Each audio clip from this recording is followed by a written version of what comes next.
Okay, hello, good morning. So this is another example of the area moment deflection.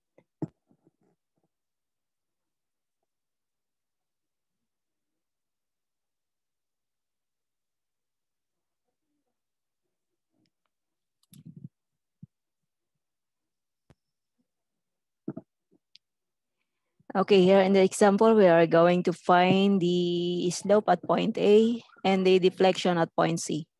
We are going also to find the deflection at the overhang.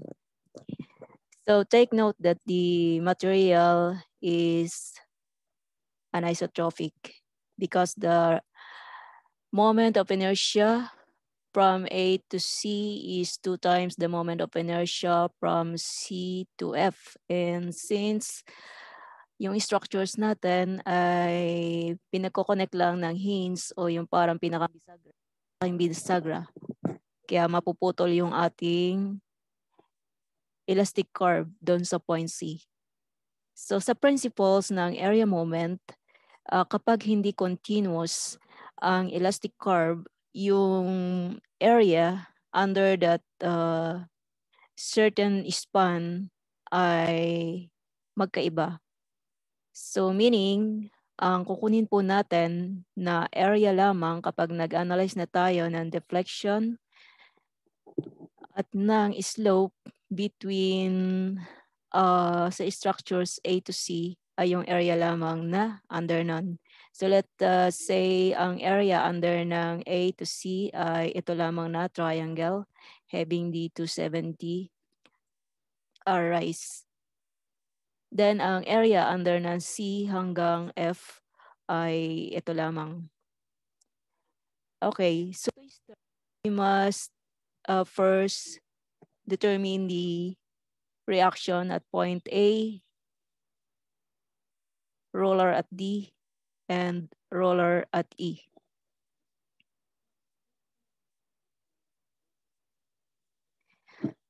Okay, hatian muna natin yung structures.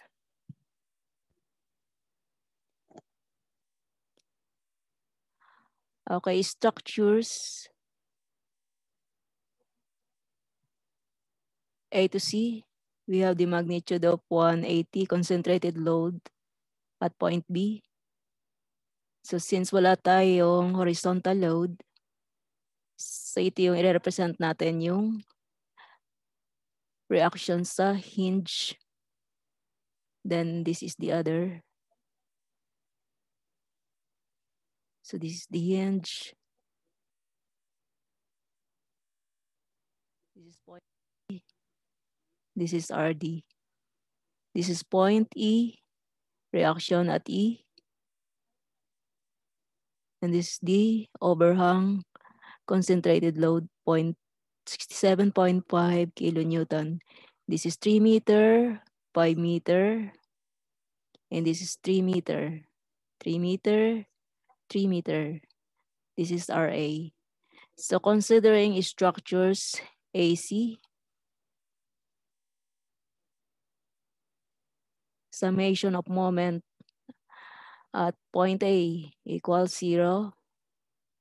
So this is 180 multiplied by 3 is equals hinge multiplied by 6. Therefore, ang hinge ay 90 kilonewton. Therefore, yung RA ay equals to 90 kilonewton going up. And considering summation of moment at point D of structures C to F. Okay, 90 multiplied by 3 plus RE multiplied by 5 is equals 67.5 multiplied by 8. Ang magnitude ng reaction sa E ay equals 54 kilonewton.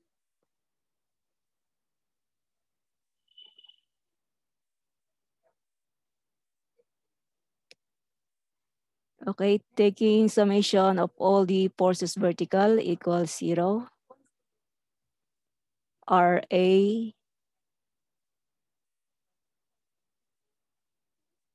plus RD plus RE equals 180 plus 67.5 kilonewton.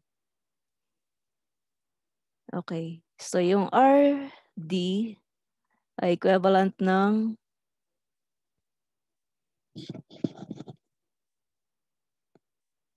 103.5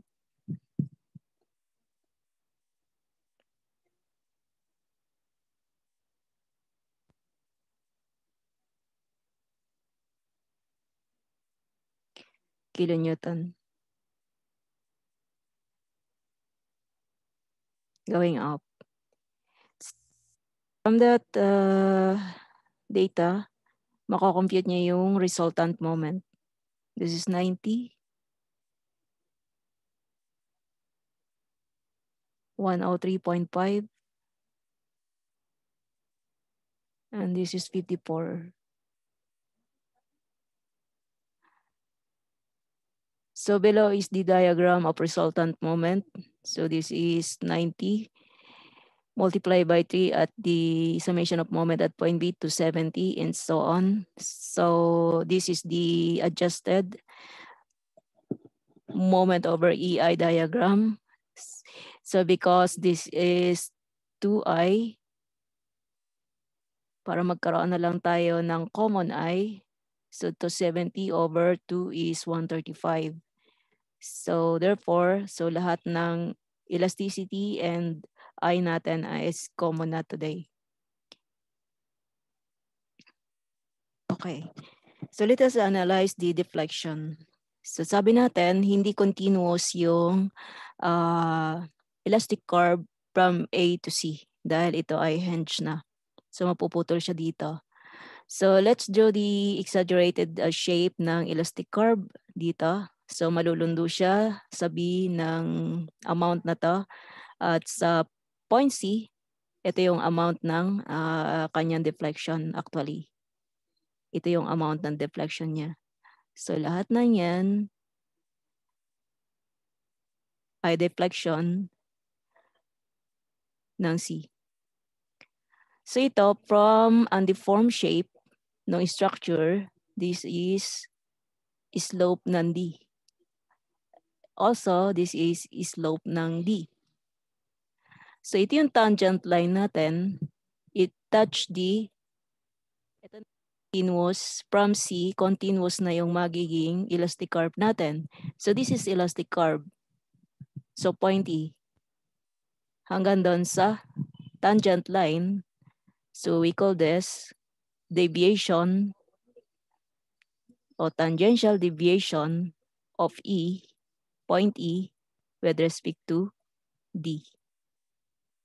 Or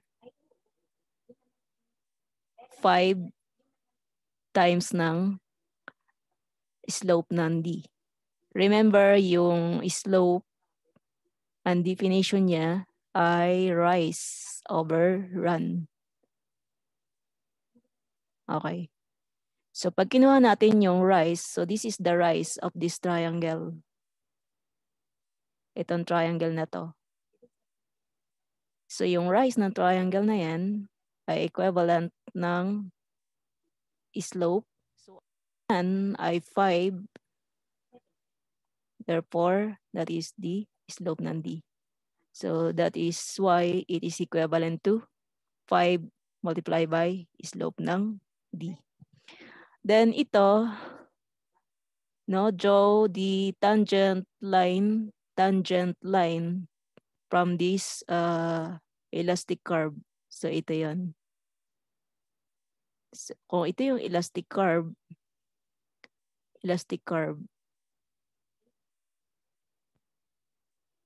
So kung ito yung ating elastic curve, ito pwede rin maging tangent line. dito. That's why itong deflection sa E ay equivalent din ng deviation ng deflection, tangential deflection ng, sorry, this is F, with respect to E. Okay. And this one, ito, from here hanggang dito sa tangent line na to, ito ay deviation ng point C with respect to D. Okay. And ito, from undeformed shape to tangent line ay ang slope naman ng A. Okay. So yung slope ng A, kapag kinuha natin geometrically, then ito naman, this is point C. Itong amount na to, ang tawag natin dito ay deviation, tangential deviation ng point C with respect to A. So, A to C, yeah. From A to C, we have the large triangle. Ayan. And from the slope, definition of slope of rise over run,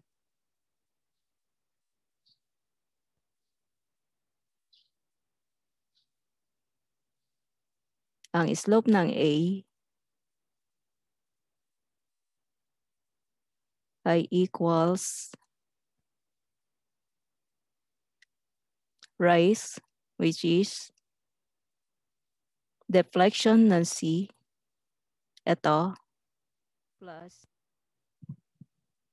tangential deviation of C with respect to A all over run. Ang run ay 6. Okay, so therefore, bago natin makuha yung amount nito, we have to compute the tangential deviation ng C to A, then yung slope o yung deflection sa C. While yung deflection sa C, pag inanalyze natin siya, delta C ay equals 3 times ng rotation or ng slope ng D plus tangential deviation ng C with respect to D. Okay. Let us proceed sa computation.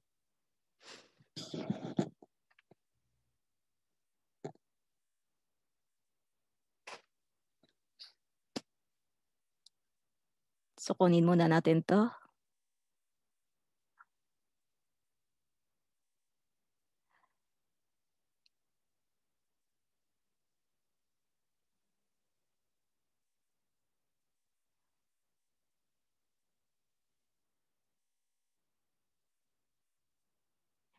AC with respect to D ay equivalent ng 1 over EI multiplied by D.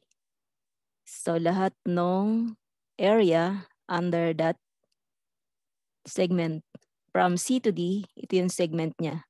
Triangle na meron 270 at ang length ng triangle ay 3.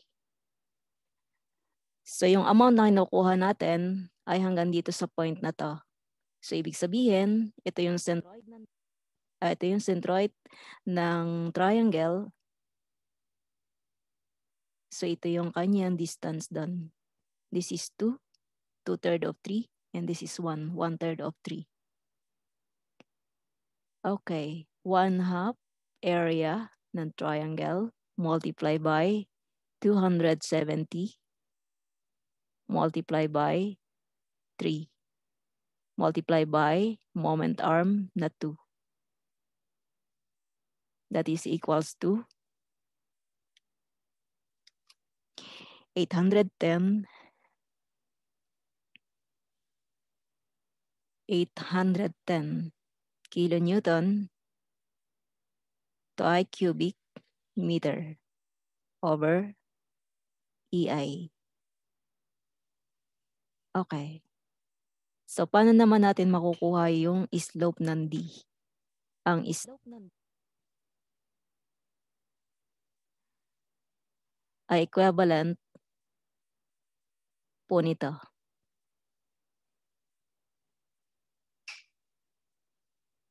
Is equals, yung na-derive natin kanina sa analysis, that is equivalent ng, ayun,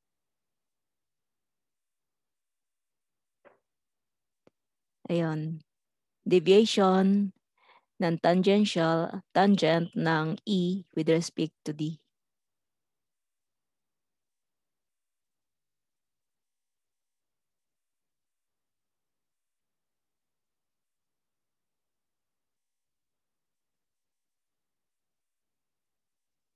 Over 5. Okay. So this is, so from D to E, ang kanyang area ay trapezoidal. So hatiin natin siya na isang rectangular at isang triangle having 202.5 and 270 ordinate.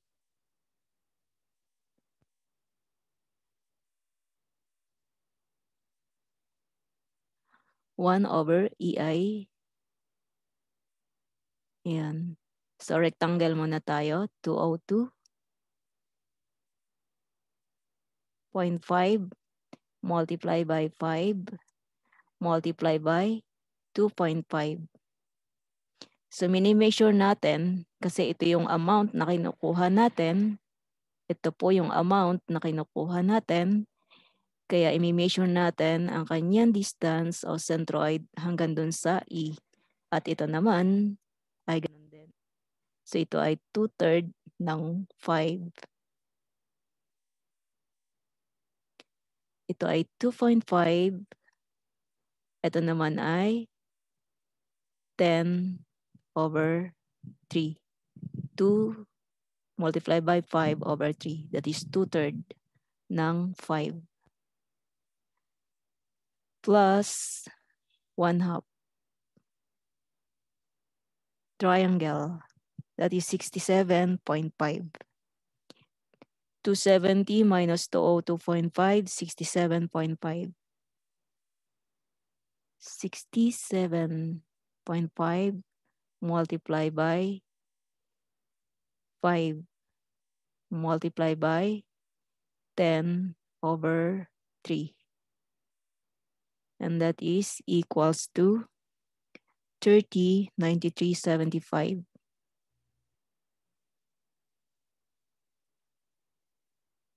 Kilonewton cubic meter over EI.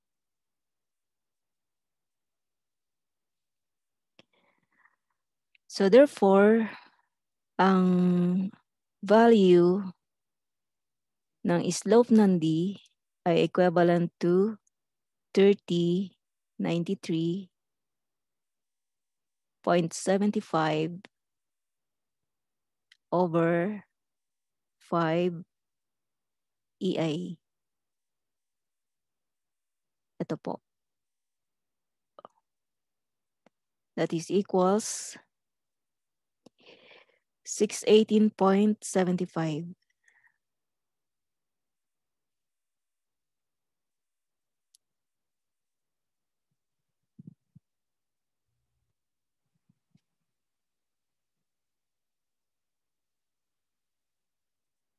EI. Okay, so may value na tayo ng CD, makukuha na natin yung deflection. So let us proceed dito. Let us substitute dito sa formula natin na kinuha. Deflection ng C ay equals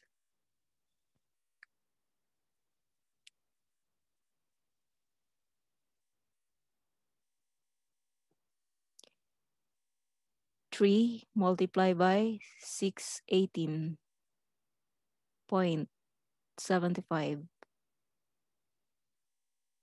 plus 810. So lahat na yan ay kilo Newton meter cube over EI. So this is 200 multiplied by 10 to the 6. Yung elasticity.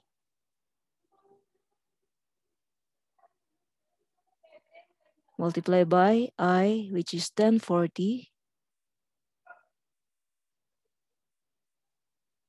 times 10 to the negative 6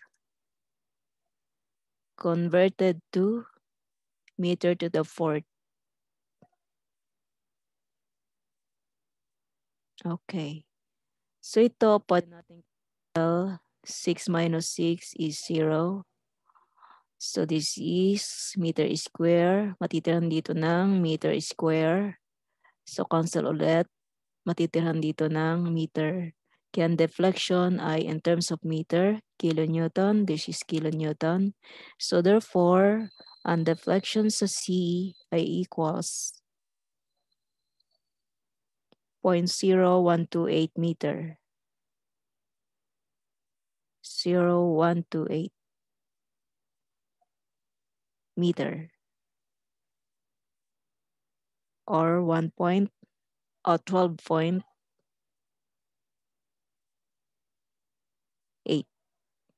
millimeter going down. Okay. So, nasolve na natin yan. So, let us proceed dun sa ng A. So, 12.8 millimeters. So, we have to get the tangential deviation ng C to A. Okay. Tangential deviation ng C to A ay area under that segment. So, ang area under that segment ay ito, 135, 1/2 of 135 times 6 multiplied by, so this is the centroid, exactang sa gitna. So this is 3 meter. So this is 3. This is equivalent to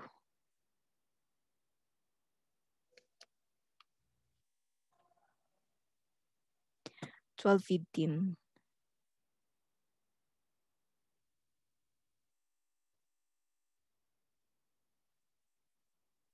Kilonewton cubic meter over EI.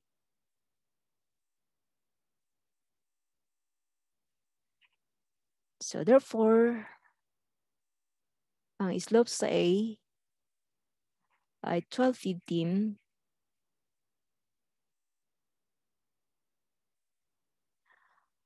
plus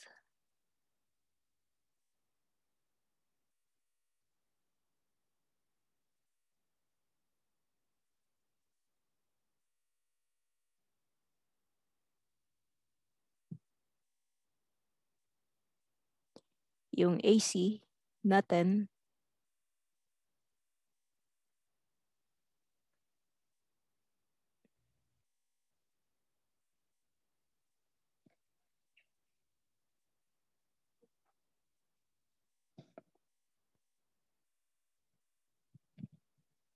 so ito po yung total niya, 3 multiplied by 618.75 plus 810. So ang total po niya ay 266.6.75.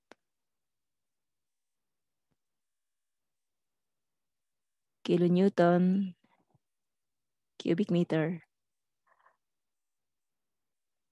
all over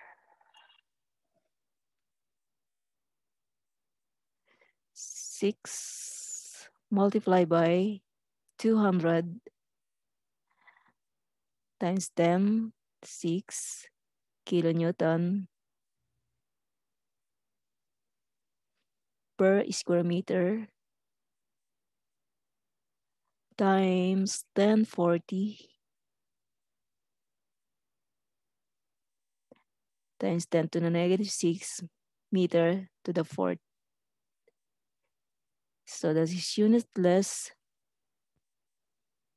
Ang rotation ng A ay equivalent to, it will become radian, 0.0031 radian. Okay. Positive.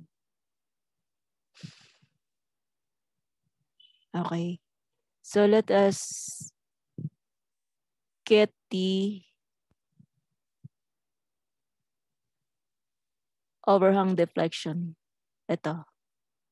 Overhang deflection is equivalent to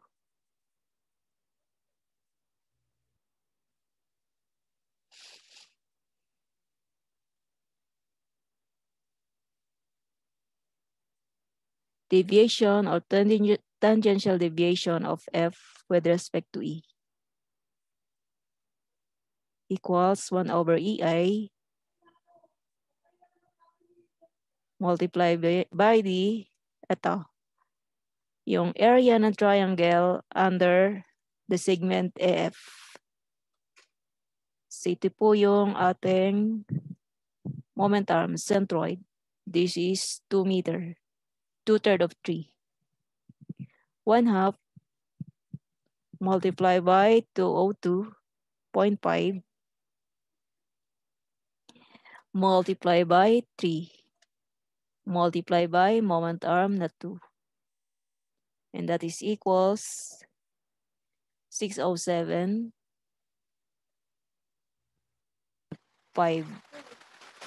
kilonewton cubic meter over EI.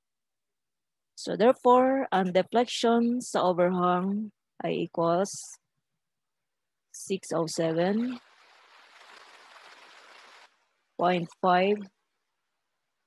over 200 by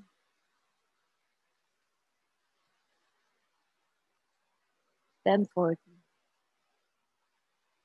which is equals 0.0029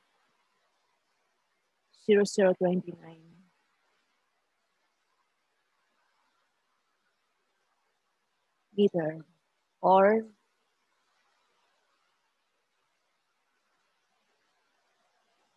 2.9 millimeter going down. Okay.